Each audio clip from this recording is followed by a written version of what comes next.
Hi guys, how's everyone doing tonight? Welcome, welcome, welcome to the Conscious Hour. I am I'm Kathleen Harrod, your conscious coach. So thank you so much for joining me for the Conscious Hour.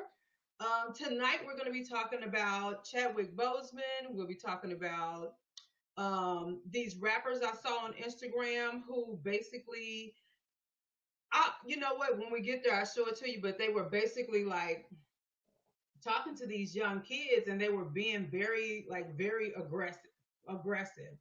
And so we want to talk about how to become the heroes in our own black families. Not just look, we happy for Bozeman. We love Chadwick Boseman, but we'll talk about it because I'll start talking right now. And then we're going to talk about Jacob Blake and how they allowed that white guy to basically just walk off.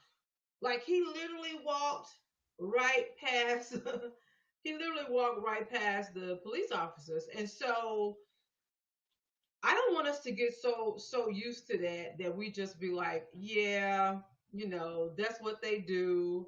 Um but anyway, give me a second here.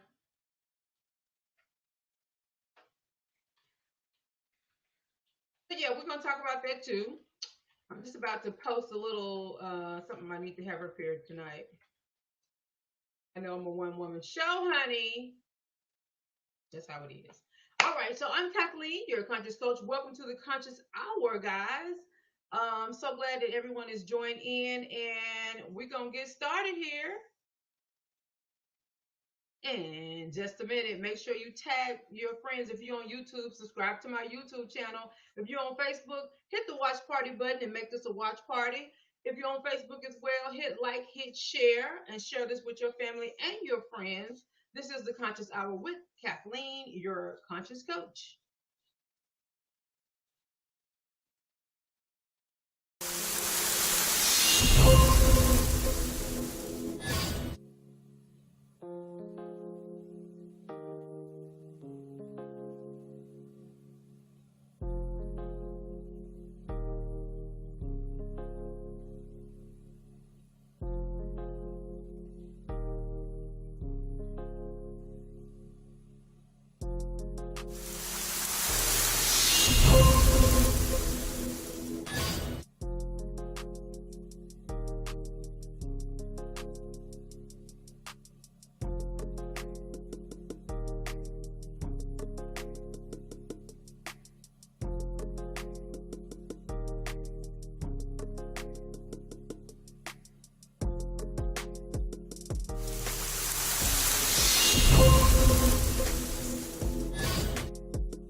All right, guys. So welcome back. Welcome, welcome, welcome. We're gonna get this party, not a party. We're gonna get this conversation started. First, we're gonna talk about what's his name? Chadwick Boseman. Let's talk about that situation first. Give you a little. Everybody know who the Black Panther is. Like that's not Hello, something. hello, hello. Thank you for joining me Uh, for this conscious hour. Give me just a Tonight, second we here. Everybody knows who Chadwick Boseman is. That's like not a secret to anyone. Let me get the right video up. Give me just a second here. All right. All right. So Chadwick Boseman is the hello, star hello, hello. Thank you for joining of me for this conscious hour. ah, Tonight, we will be speaking all of them are on messed Chadwick up. Boseman and his unfortunate, Hold on a sadly, second. death. Hold on a second. So you see who Chadwick Boseman is. Sorry, my audio and everything is messed up. But he was the star of the Black Panther. Let me see if I can get a clear one up. Let's see. I'm not gonna be able to get a clear one up where there's no talking. So Chadwick Boseman is basically the guy who was the star of the Black Panther movie, and everybody knows the Black Panther movie, right? Like, yeah, everybody knows the Black Panther movie. I'm gonna have to go about this another way. And so Chadwick Boseman, um, give me another second here. Let's see if I take this out, take that out. Nope.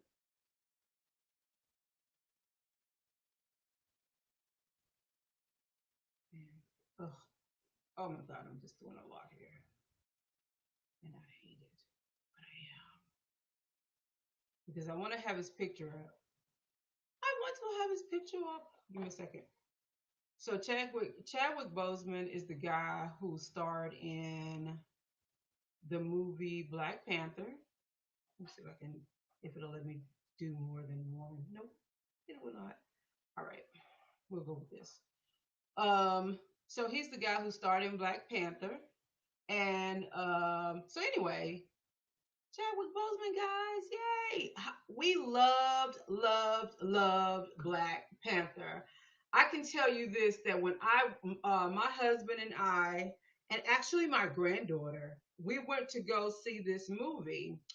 The good thing about when we went to go see this movie, when we went to go see the movie, we went to see the movie at a theater that was black owned. And I told you guys I was going to have the name of that theater when I came on the air. So I don't have it, but I'm going to look it up right quick. So we went to see it um, at a black owned theater in St. Louis, Missouri. And when we went, it was kind of a triple reward because the studio was owned by black people, but not only that, the location of it was in an area that black people have renovated. And so basically, the black people own all the banks, restaurants, grocery store, everything in that community is black owned. And so it made it like, I don't know, it had a whole different feel. You know how you feel confident, you feel I don't know, you just kind of had an air about yourself because you were in a black area, that they had kind of, fixed it all up. Everything over there is black owned, the grocery stores and everything. So it was just one of those moments where you were able to basically take pride in being black. And so we went to see the movie. By now, everybody saw the movie. Um, I remember my husband telling me that he thought the movie was about the Black Panthers, which a lot of people thought that. A lot of people thought the cinema is 24-1 cinema. 24-1 cinema. It's in Pagedale, on Page Avenue in Pagedale. So my husband was saying that he thought the movie was going to be about the Black Panthers, as in, strapped with the gun, leather jacket, like those Black Panthers. And a lot of people thought that, but it ended up not being about those Black Panthers. It ended up being about a Marvel comic. And so, of course, like my daughter and her children are like extreme Marvel fans. So they knew it was going to be about the Black Panther as in the cartoon, but some people thought it was going to be about the other people. But nevertheless, here's this. He played this iconic role. He's really this at this point a legacy, a legendary person. He basically was just a good person all around. You found out he graduated from Howard University. He went on to study at a summer program in England, I think, the UK somewhere. And Denzel Washington actually funded his education to go to this performance type of school. You know, he's an actor. And so Felicia Rashad was on with what's her name? The tall, she does the morning show.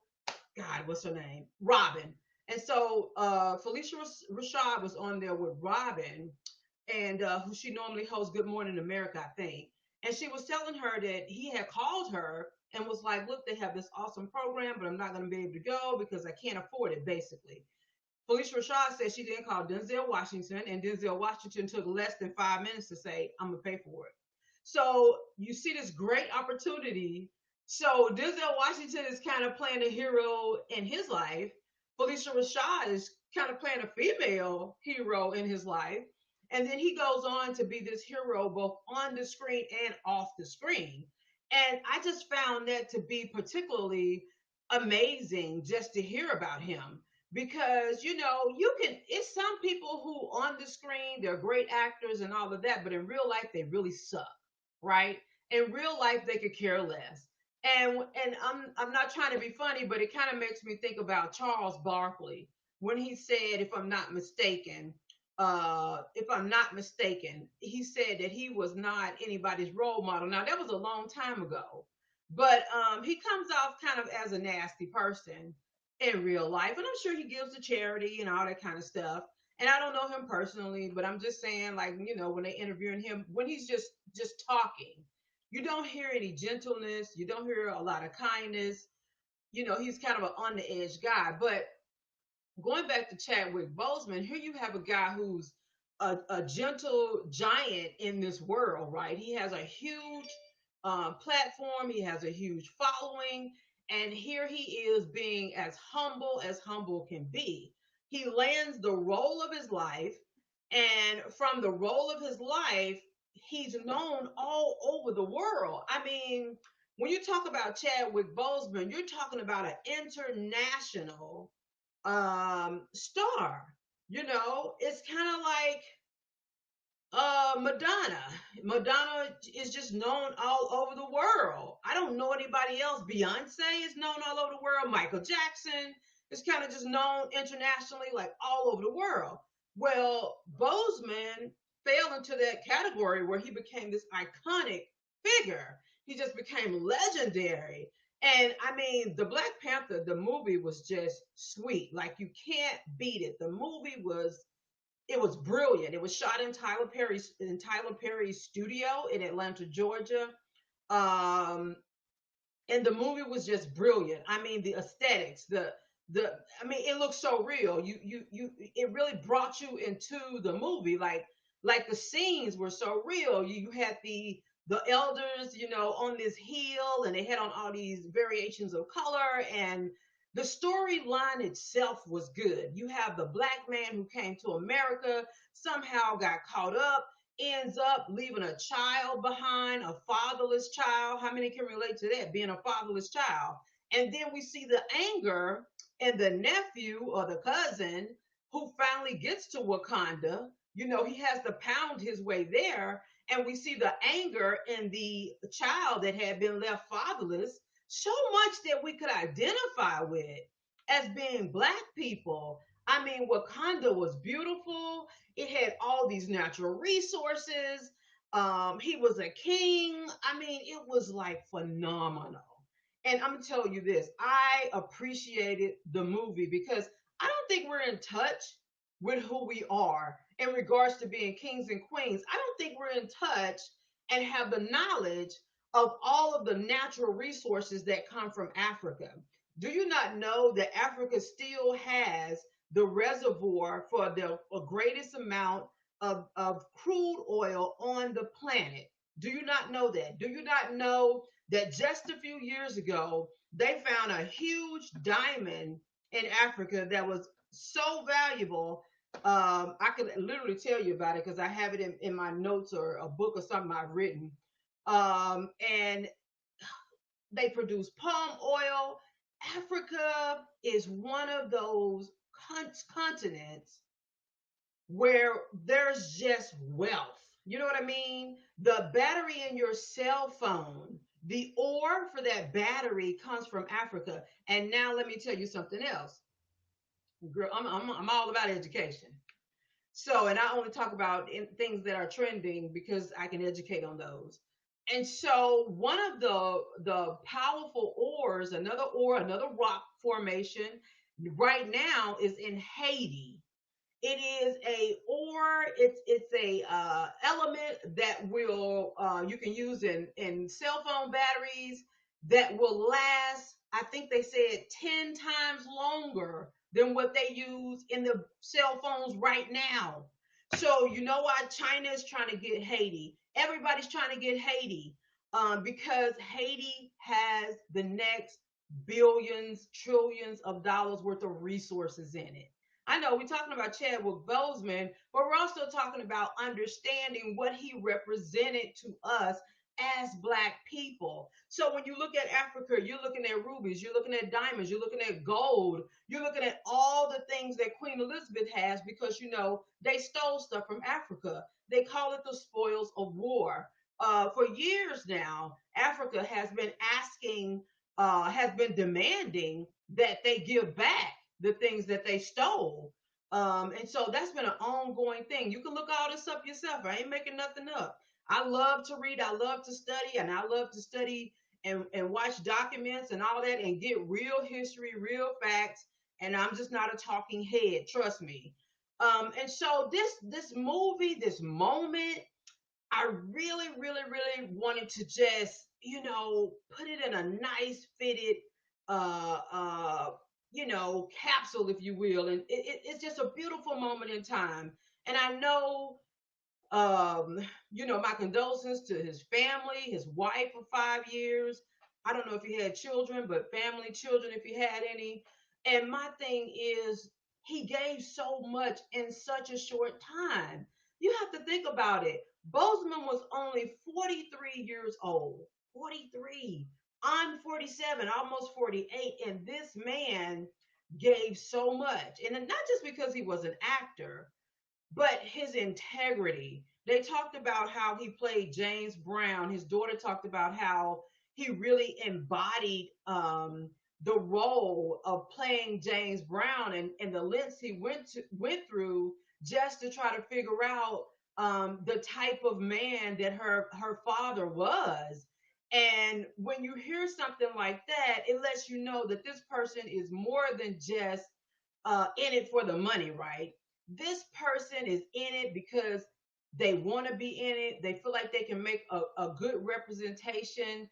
And, even when he took on the role of 42, where he played Jackie Robinson, Jackie Robinson, the first Black man to actually play in, what is it, professional baseball. So even when he took that role on, he took it and the daughter, when I was watching the show that Robin was hosting, the daughter talked about how he really wanted to learn the character. He really wanted to learn his life. Now, this guy's a Howard graduate. No doubt he knows, the historical side of Jackie Robinson and him being the first Black player for the Major League Baseball and all of that. So that wasn't anything major, but it's just that he did it justice when he did it. He did so much justice to the role. I mean, you could feel it. You could feel the intensity. I don't know. Everything he does, he brings you into the moment. Even when he did James Brown and all of that, the way he does it brings you into the moment. And really, another actor I think of that kind of brings you into the moment too is Jamie Foxx. When he played Ray Charles, he had a way of bringing people into the moment, bringing people into that space. And that's what Chadwick Boseman was able to do. I mean, not only that, but he was just a phenomenal person. When you talk about somebody having cancer for the last 4 years, yet you take the time out while you have cancer, you're shooting movies, you're working, and then you take the time out to visit children at St. Jude Hospital.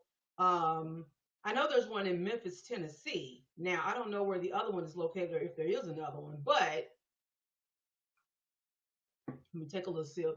You're just talking about a person who, look, I don't, cancer is one of those things that you just never know.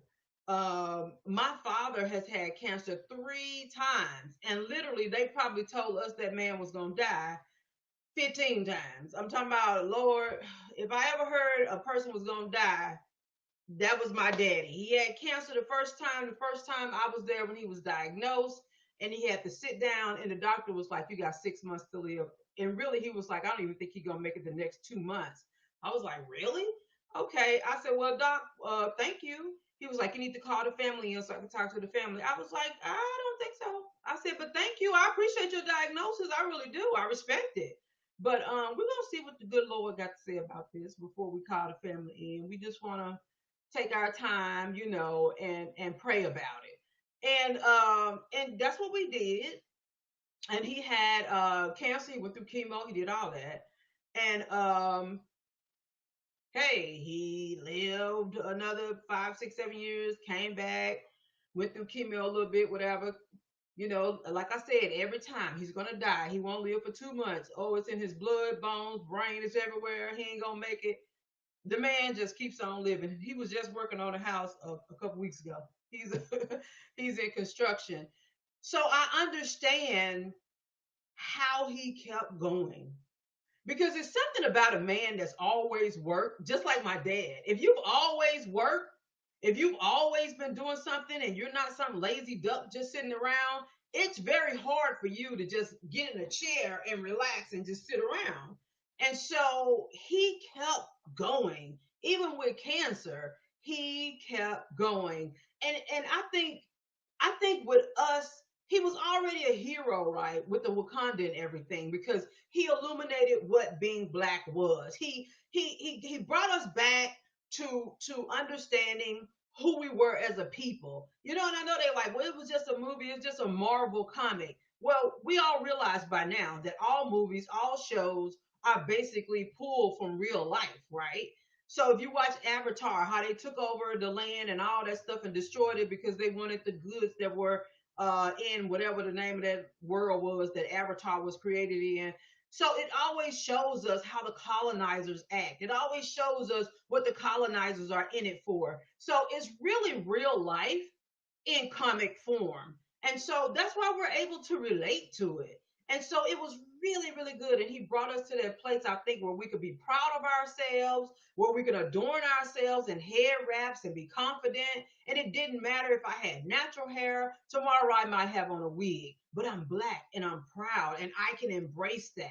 It was powerful. And then he took that, like I said, to the different hospitals. He was there with the children. And you just got to remember him and honor him for who he was both on the screen and off the screen. You just have to. And anybody who doesn't really see him for who he is, being, yes, Black Panther, right? But just a good black man. Then if you can't see those two different worlds and who he was as a person, then I think a little part of you is missing out on the big picture of who this man was. And I'm telling you right now, it's really, really, it's just a beautiful thing to see. So rest in peace to Chadwick Boseman. I don't think there's ever going to be a day that goes by in some way or shape or form that people won't realize that you actually touched their lives, touched our lives. I know it's true for me. I can't speak for anybody else. But it's definitely true for me that he impacted my life and the way that I think about myself. Look, not that I lack confidence in the beginning. I don't think that's ever been a problem for me. But I think, just like I said, everything I said, illuminating our African heritage, really showing us the land that we're from and all of that. So it leads me to ask this question.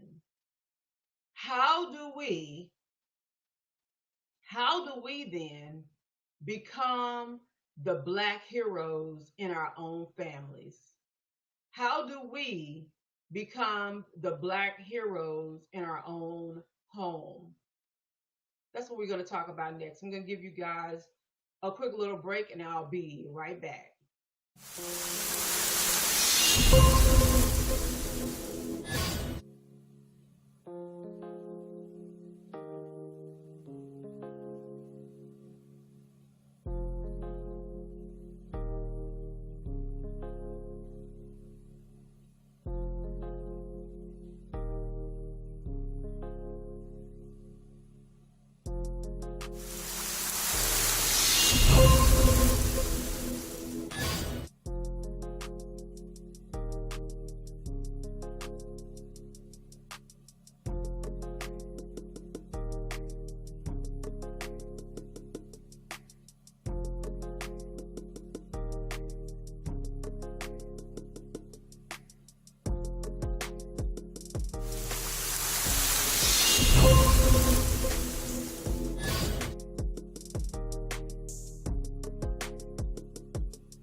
How y'all doing? Uh, Leaders in our home. That's the question I'm typing on in the chat. So you can respond. Looks like I'm on Periscope, Facebook, and YouTube. If you're on my YouTube channel, subscribe to my YouTube channel. Make sure you share, like, repost, comment. And thank you so much for doing that. So next, when we're talking about how do we become the black heroes in our home, I think this is a very good discussion that we need to have, because I think a lot of times we often look at people as heroes. We look at Rosa Parks. We look at Thurgood Marshall, who he played that role in that iconic role in a movie as well. You look at Martin Luther King. You look at excuse me, Representative John Lewis, who just passed away recently. And so we have all these glorious role models, all these people who we see as heroes in some way, form, or fashion, that we can hold them up as basically beacons of light, leading us in the right direction in terms of how we should love and care for one another in our community. And I find that to be very what's the right word for it? I just find that to be very encouraging. I think that's a good word. I find it to be very encouraging because as long as you have what I like to call role models in front of you, then there's a good chance that you will be able to connect with something or some information or some person who can actually help you to be the type of person who you want to be. You know what I mean? And so that is important. It's important to us, especially as African American people, that we learn how to be the type of people that we desire to be. And so I'm on social media, as I'm on social media a lot of the times. I'm on social media, and I run across these two rappers. Now, one, King Von in Chicago, I actually ran across because I looked him up on Instagram, because I saw in a post that he had did something that was very cool. It was very nice. It was very respectful. And I was like, "Ooh, who is this young rapper? You know, I want to know who he is." And so I jump on Instagram to find them because that's how you find people. If you want to know, they mostly on Instagram. I barely look on Facebook for people. If it's like a preacher or something, I pretty much go to Facebook. But if it's young, if it's a rapper, if they into fashion or singing or anything like that, pretty much Instagram, and then from there YouTube, and from YouTube Twitter. And then if I tried all three of them spaces and can't find them, then I might go to Facebook. So this guy, the first thing I heard was that he told some little girls that they were not going to be dancing to WAP or doing the WAP. So I immediately thought that he was talking about what's his name? I thought he was talking about the Meg Thee Stallion and Cardi B situation video. And so I went there to see that, and that's what and got it. And actually, I was educated because it's a dance in Chicago called the WAP, and apparently that's what the young girls were doing. And well, he stopped them from doing. He was like, "No, you're not gonna do the WAP." So apparently the WAP is like that dance that little kids don't need to be doing. Apparently it's that dance that little kids don't need to be doing. And so he was like, "No, you guys are not going to be doing the WAP up in here." And so that's the reason why I was looking for him. But the first guy that I'm going to show you is actually a rapper called Blueface. Now I remember Blueface because he was like walking in the house, cussing out his sister, throwing her down the stairs, putting his mama out. I think I got the right one. If I don't, then I'm sorry. I don't want to get sued. But this I do know. This person identified himself as Blueface. And so here, I'm gonna give you the breakdown of what happened. I might try to put a video up here. I hate trying to put the videos up here because uh, Instagram goes really fast. Like whatever you post on Instagram, they post all day long. So the chances of you finding it on Instagram again, it's very, you'll be looking all down their timeline trying to find it. Let me see if that's him. Let me see if this is actually him. Yep, this is him. Oop, video right here. So I'm gonna show you this video. And I want you to look at it. And this is what I mean by how do we become the black heroes in our own home. So I want you to take a look. Turn the volume up. Hold on.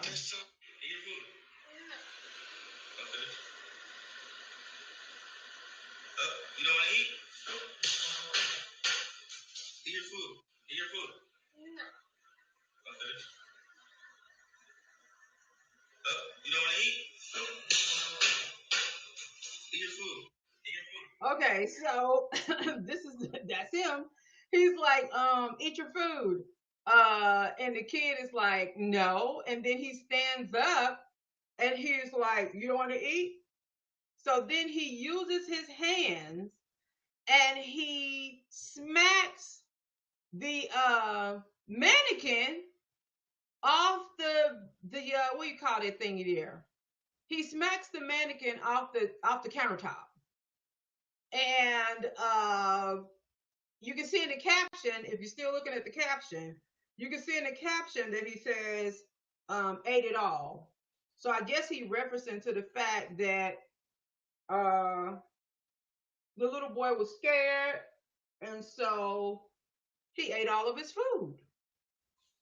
Is this the way we raise kids? I mean, I'm just asking for a friend. And I know to each his own, and blah, I know all of that. But is this the way we raise our kids? Do we raise our kids showing them all of this strange aggression?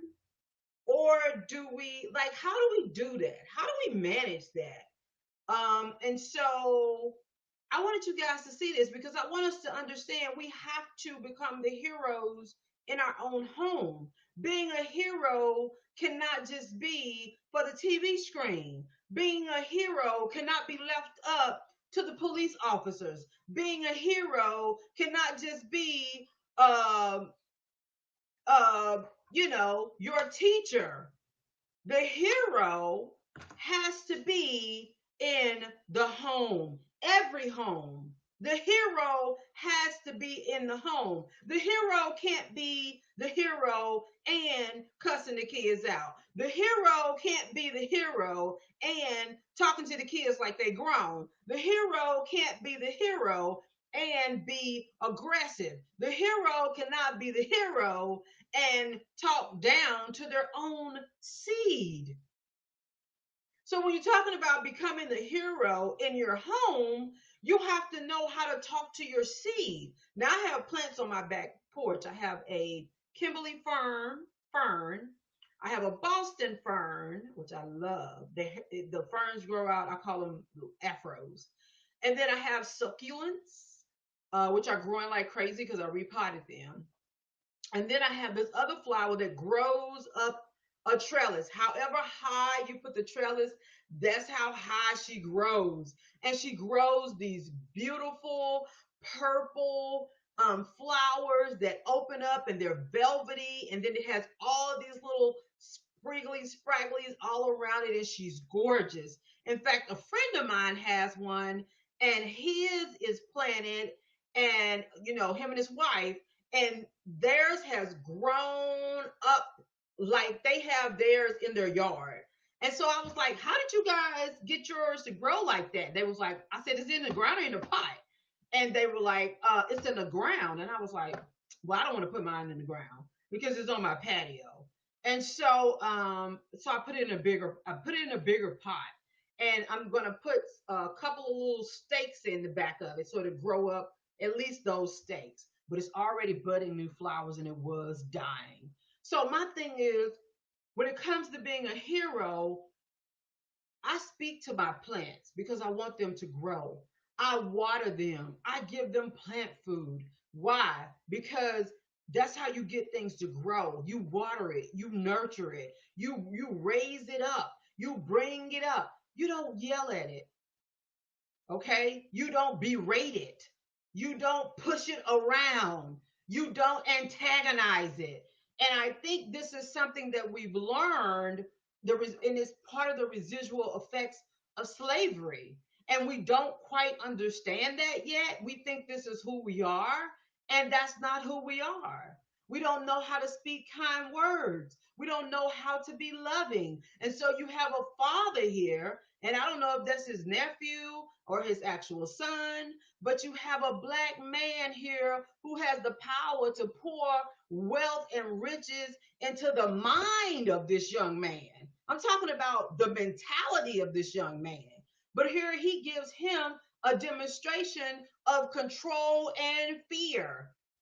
So you see him bringing up the spoon to the mannequin, and then he, after the mannequin don't feed him, look at his face. Look how he got his face right there. The boy's still kind of laughing or something. He don't know what's about to happen. Look, mannequins are fun to kids. They don't care what's going on. But look how he fixing his face to act a fool up in there. So then he's ready, and look at what he does.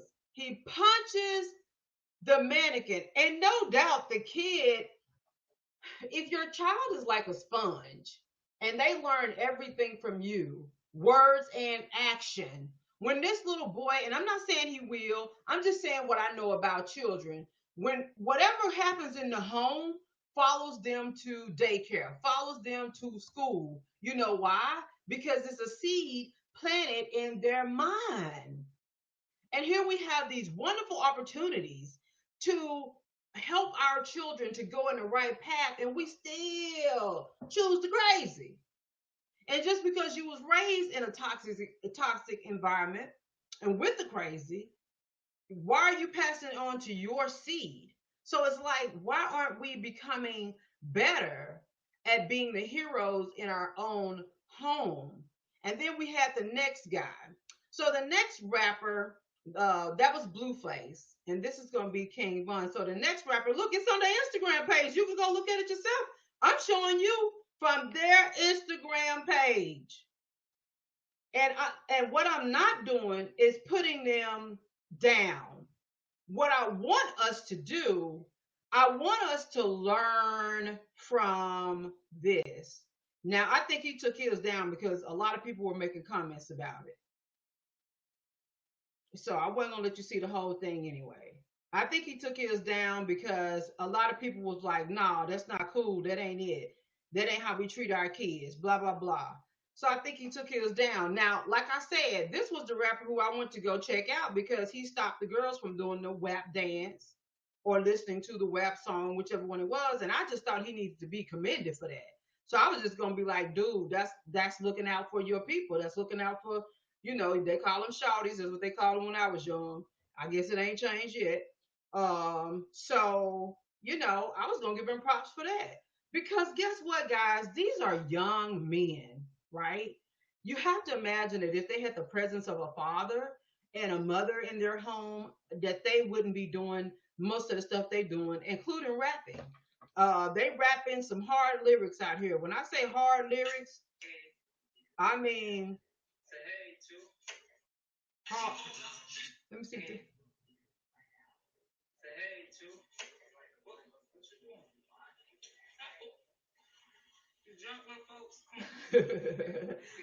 So here he is in another video being so sweet and kind.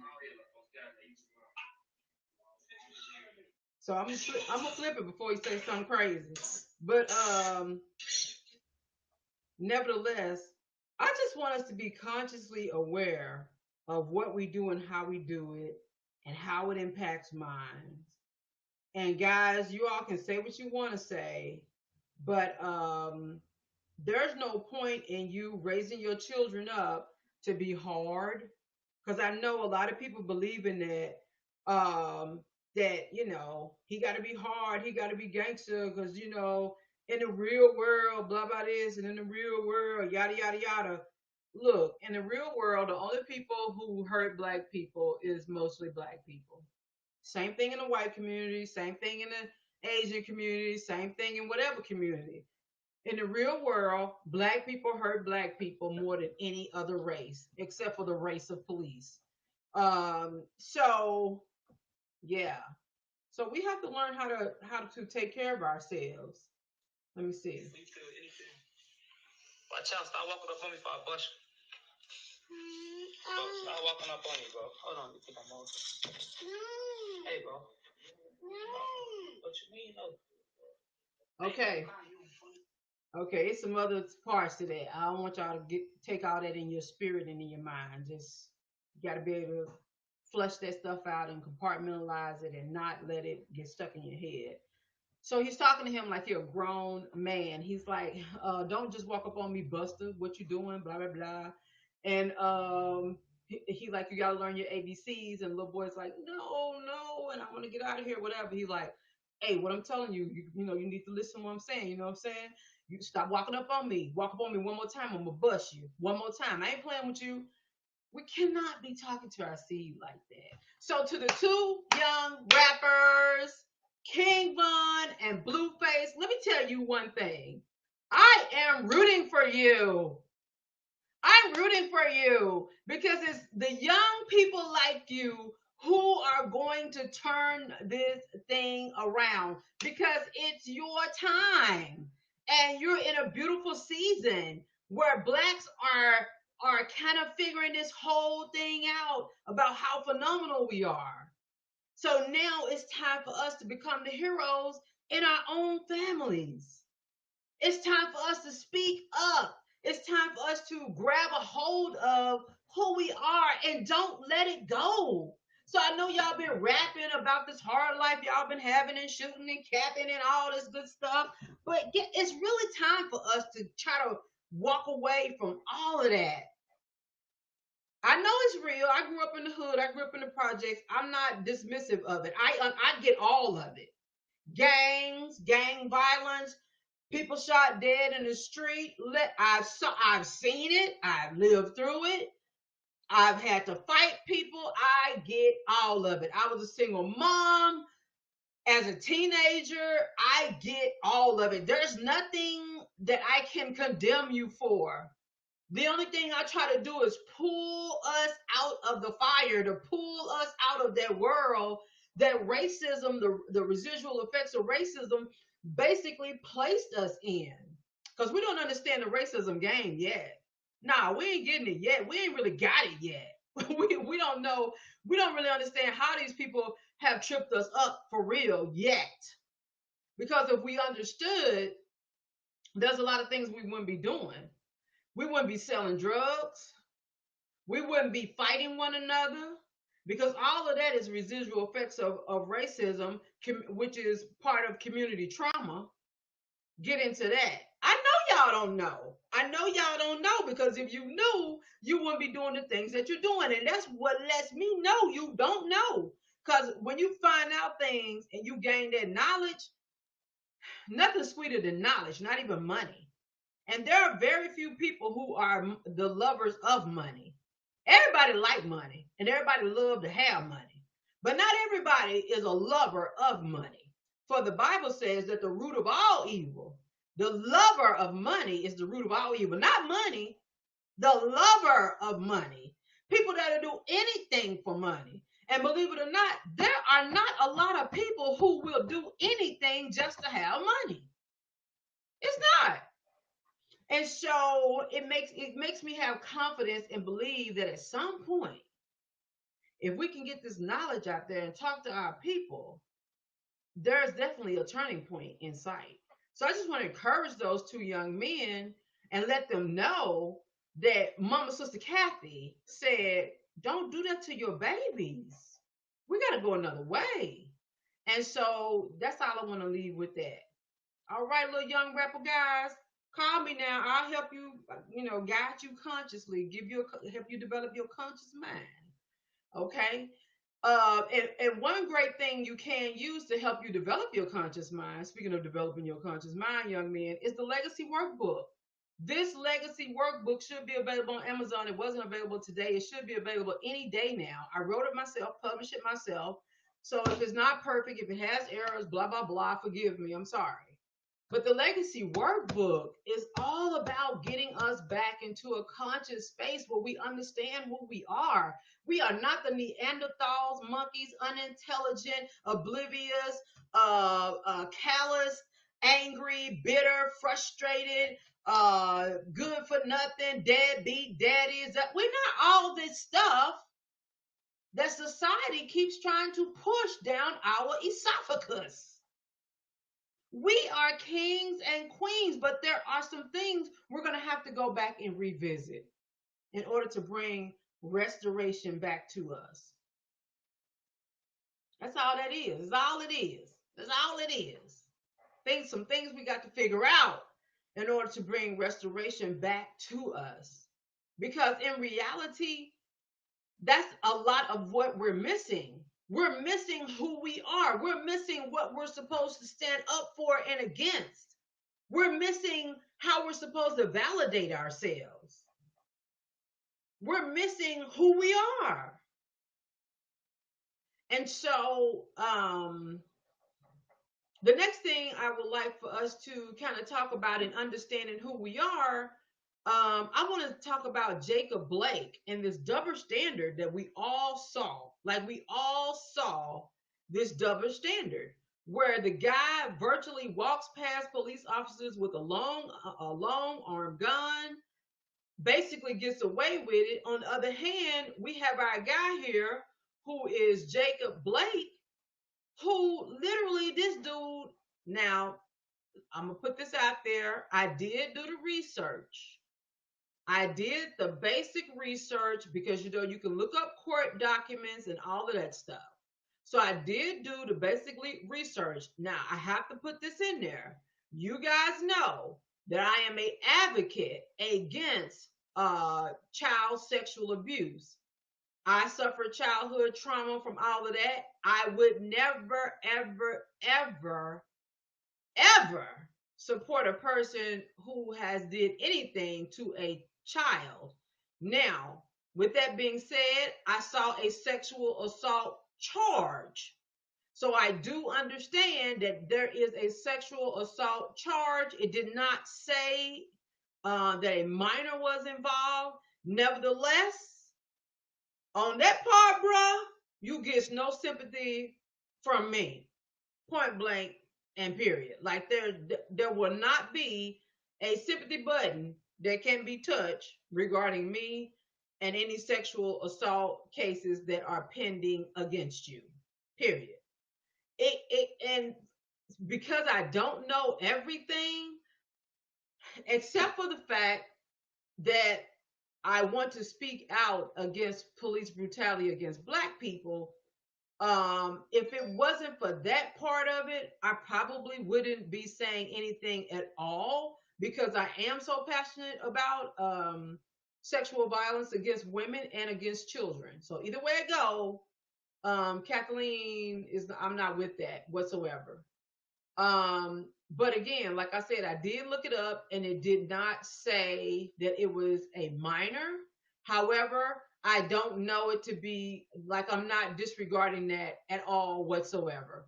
And to be quite honest, when it comes to sexual abuse and trauma and stuff like that, I can tell you right now, it's a couple old people I wish would get shot 7 times in the back and not live.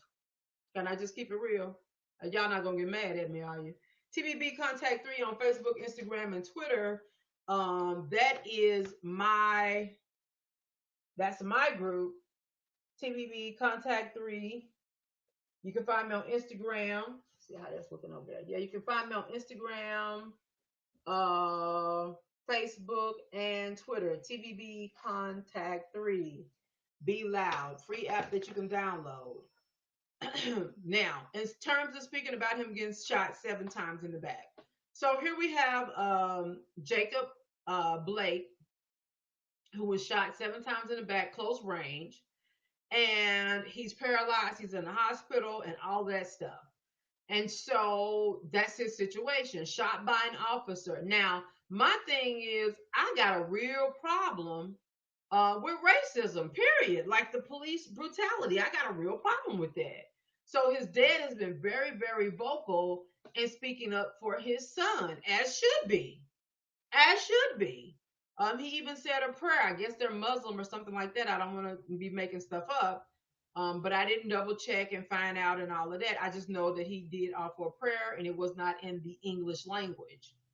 And so his family has been very vocal. His mom has been very vocal. She came out and she definitely has some things to say. She stood at the podium and she had words to say. She was standing there with her lawyer, Crump. Everybody knows Crump because he defends everybody. Every time one of these cases come up, him and his team are there to be the spokesperson for the family and to help them to be successful in whatever chance they have to try to make the people who hurt them pay, which that's what you have to do. You have to make the people who hurt your family member, you have to find a way to make them pay.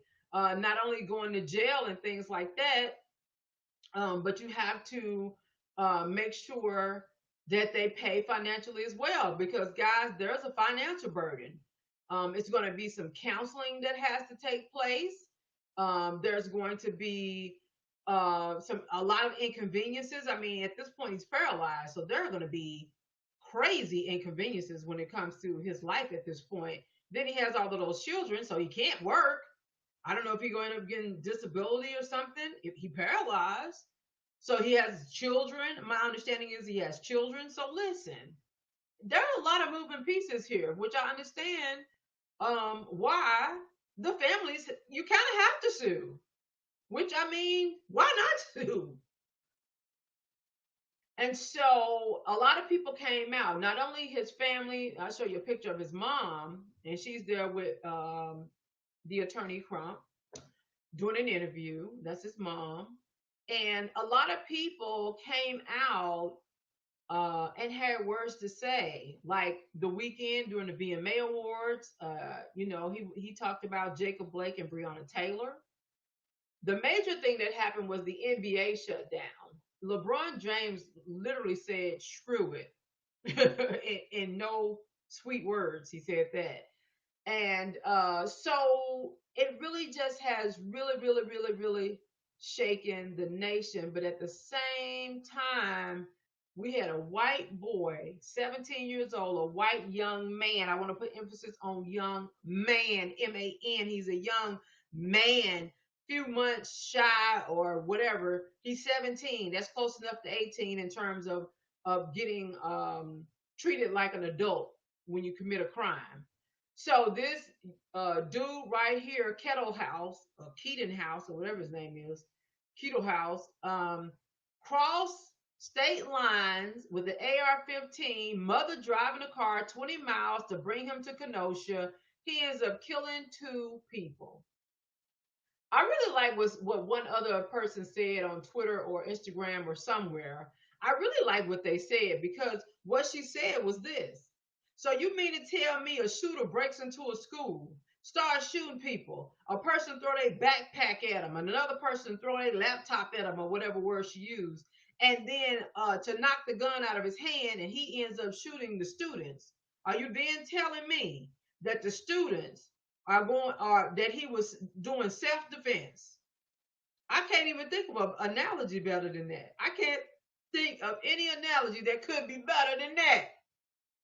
If a shooter came into a school and the students tried to disarm him, threw their backpacks at him, whatever, does he have a right to self-defense? The shooter. That was the best analogy. It broke it all the way down. And basically, what it was saying was this: when it comes to white Americans, regardless of what they do, they try to find a way to roll out the red carpet.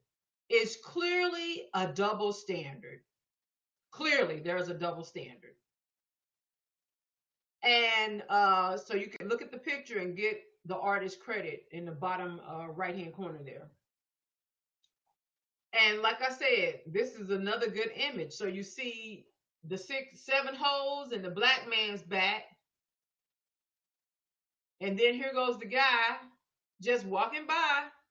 And I mean, literally, when you look at the video, that's what he did. He literally walked by the police.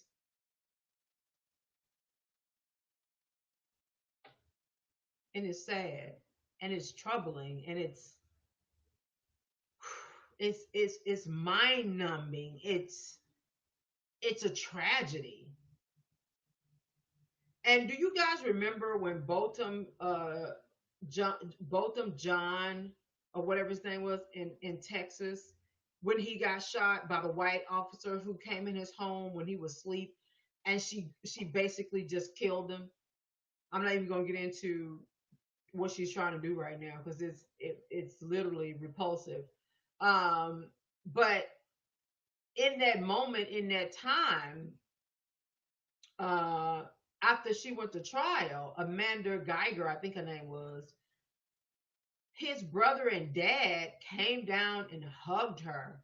And they were like, I forgive you, I forgive you, I forgive you.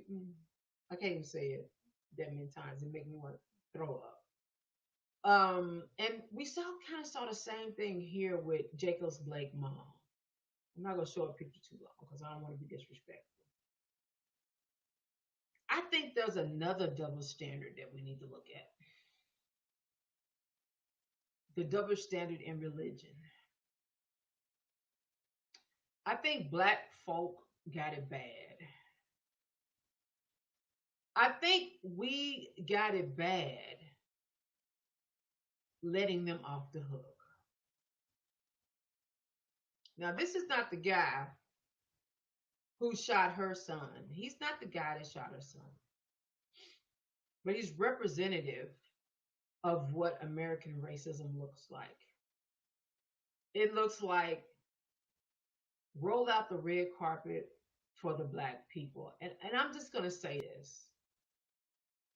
If you have faith, and I was just reading a study the other day that said black people are more religious than any other race on the planet. We are so committed to religion. Not saying we actually practice what it says, but we are so committed to the religion and this notion of a higher power, of God, of Jesus, of prayer. We are so committed to the religiosities, the things that look like religion, the things that sound like religion, the things that appear to be religious, right? the praying, the words, won't he do it? Yes, he will. God is good all the time. All the time, God is good. Hallelujah. Thank you, Jesus. No one else like you. Oh, we're used to all of these words true, and they're all true. I'm religious. I'm an evangelist. I'm a woman of God. Look, I know all of this. But I think a lot of it too, you may not want to hear this, but a lot of it too are the effects, the residual effects of slavery, where no matter what the master did, he had control. And so, no matter what he just did, rape your wife, raped you, took your 13-year-old daughter, regardless to what he did, you found a way to hum and to sing and to somehow just kind of make it okay, even though it was messed up. And I understand, because we are suffering from the residual effects of slavery. We do live in a world, in a country that profits off of black people. We are the most consumed product in America, beyond health and beauty, which is always ranked like number two. Even in the most desperate situations, in the most desperate times, didn't you see when the pandemic hit? People wanted to go to the beauty salon. They wanted to go to the salon. They wanted to go to the hairdresser. They want those beauty supply stores back open. They wanted to get their nails done. People were hankering and hungry for beauty, for looks. So I get it. I get how the mind works. If it's been mentally conditioned. If it's been mentally conditioned, it's only going to work in one particular way. And that's why we find ourselves so quick to say, I forgive. Even when people hurt us, we find ourselves so quick to say, I forgive you. This is the Conscious Hour, by the way, with Kathleen Harrod. We find ourselves so quick to say, I forgive you. I don't think that should be. I don't think it needs to be a double standard when it comes to punishment, when it comes to how we feel, when it comes to how we deal with these things. Now, y'all don't want to hear me because I don't think like you do. And I know a lot of people want to call me wrong, and I'm okay with that. But I don't believe forgiveness is for everyone. I believe that's up to God. But with me, I don't believe forgiveness is for everyone. Not to forgive and to forget. I don't believe that. I don't believe you get to kill my son and then I can still have a great relationship with God. I can still be who I am, minus you.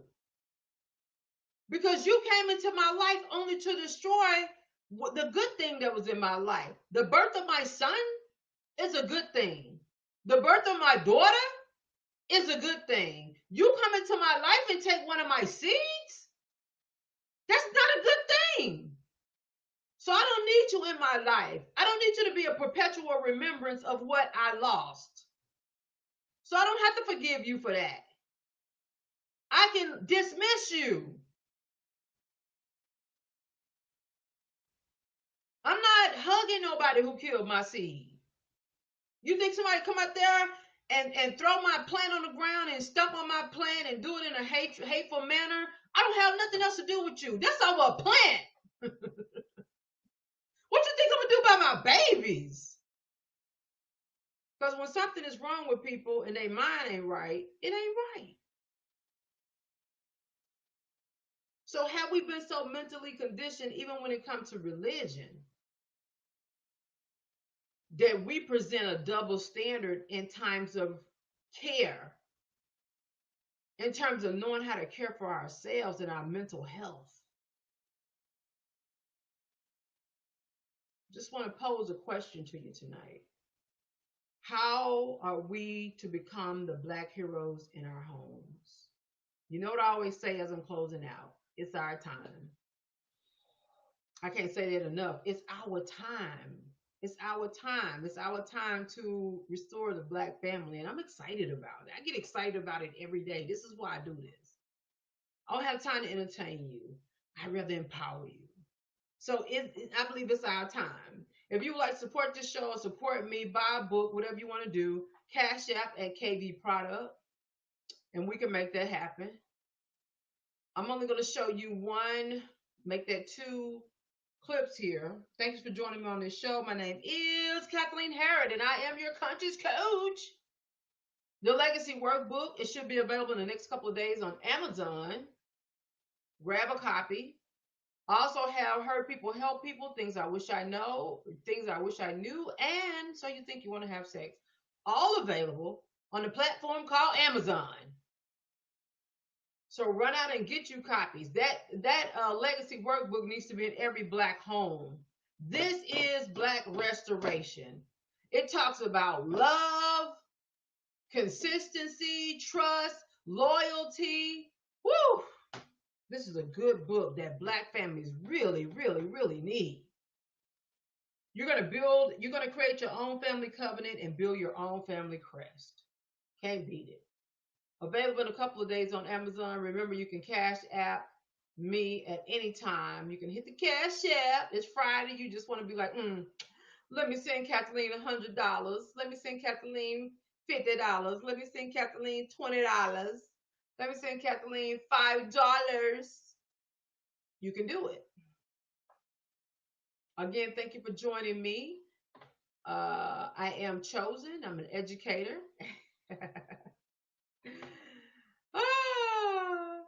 Y'all, can you say that? I can.